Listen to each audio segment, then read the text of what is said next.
Here's the case study for modules 1 through 6, the modeling mechanical systems.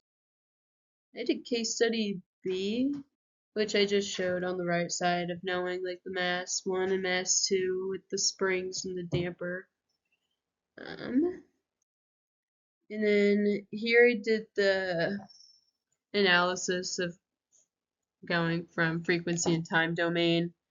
So I took mass 1 and I found the equation, and then I did the mass x double dot equals 0. I did that for mass 1, and then I did the same procedure for mass 2.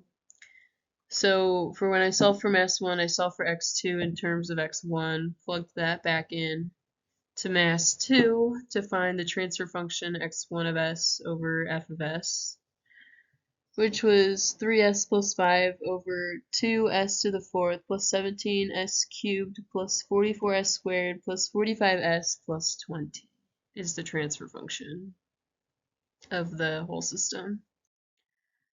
So then I put the transfer function into MATLAB in the command window using the num, den, and system functions. So then I graphed the transfer function to get the step response that I put above my command window. Then here I graphed the whole system from the couple slides ago where I put all of my work. I took one equation from each mass and I followed that through to be able to graph my system.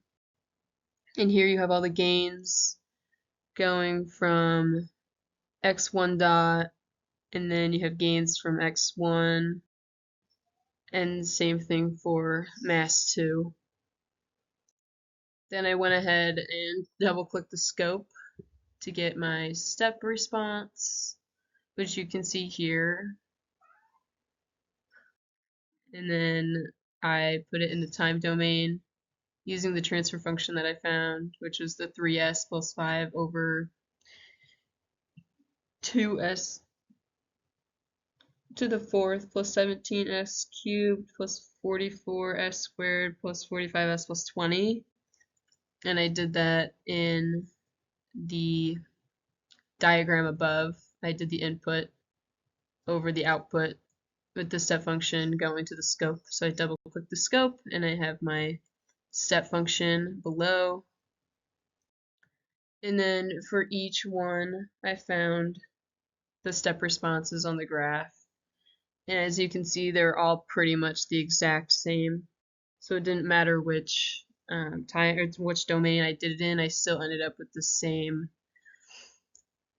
graph with the step response.